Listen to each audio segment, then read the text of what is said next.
Hi friends, Iran Israel போர் சுச்சுவேஷனில் defence sector ஸ்டாக்ஸ்லாம் நல்லா ஏறிட்டுருக்கு. Hindustan aeronautic limited, Bharat electronic limited, Bharat dynamic limited, இந்த ஷேர்ஸ்லாம் நல்லா ஏறிட்டுருக்கு. ஐடி ஷேர்ஸ்லாம் இறங்கிட்டு இருக்கிறதுனால எல்லோரும் டிஃபென்ஸ் ஸ்டாக்ஸ் பக்கம் ஃபோக்கஸ் பண்ணுறாங்க. ஐடி ஸ்டாக்ஸ் வாங்குறது வந்து குறைஞ்சிட்ருக்கு. இப்போது எல்லாருக்கும் வந்து ஒரு ஐடியா இருக்கும், இப்போது ஏற்கனவே இருக்கிற ஐடி ஸ்டாக்ஸ்லாம் செல் பண்ணிவிட்டு டிஃபென்ஸ் ஸ்டாக்ஸ் வாங்கலாமா அப்படிங்கிற மாதிரியான ஒரு பெர்ஸ்பெக்டிவ் இருக்குது. இதுக்கு நடுவில் பாரத் எலக்ட்ரானிக்ஸ் லிமிட்டடோட ஷேர் ப்ரைஸ் வந்து 468 ரூபா, ரிட்டர்ன் ஆன் ஈக்விட்டி வந்து 29.2% இருக்குது. ஸ்டாக்கோட P 57.4, மார்க்கெட் கேபிட்டல் வந்து 3,42,000 கோடி. ஸ்டாக் ப்ரைஸ் வந்து ஸ்லோவாக இப்போ தான் ஏற ஆரம்பிச்சிருக்கு. ஒரு சைட்வேஸ் பேட்டர்னில் இருந்தது. ஒரு 387 ரூபாலேருந்து இப்போ வந்து 468 ரூபா வரைக்கும் போயிருக்கு. இது இங்கேயும் வந்து ஏற வாய்ப்பு இருக்குது. இது காரணம் வந்து இந்த கம்பெனி வந்து ஒரு குட் ப்ராஃபிட் க்ரோத் 23.8% CAGR இருக்குது. ரிட்டர்ன் ஆன் ஈக்விட்டி வந்து 3%, 3 இயர்ஸில் வந்து பார்த்திங்கன்னா 26.4% இருக்குது. ஹெல்த்தி டிவிடெண்ட் பே அவுட் 39.1% கொடுக்குறாங்க.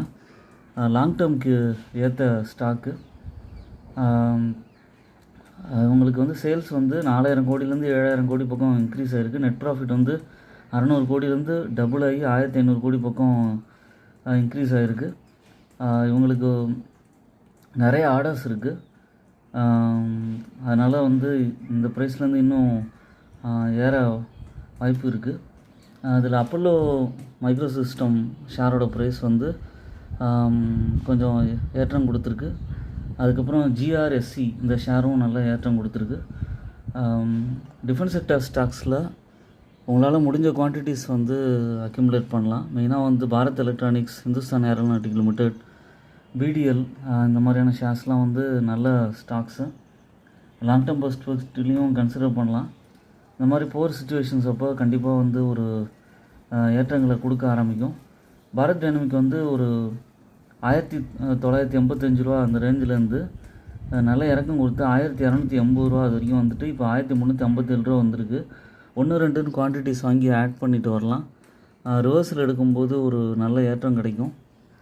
இந்த மாதிரியான ஸ்டாக்லாம் வந்து கொஞ்சம் பொறுமை அவசியம். ஒரு ஒரு சடன் ரிட்டர்ன் வேணும் அப்படிங்கிற மாதிரி நினைக்க முடியாது. ஆவரேஜாக ஒரு 15% வரைக்கும் ரிட்டர்ன் கொடுக்க வாய்ப்பு இருக்குது. ஓன் அனாலிசிஸ் பண்ணிவிட்டு டிஃபென்ஸ் செக்டர் ஸ்டாக்ஸை கன்சிடர் பண்ணுங்கள்.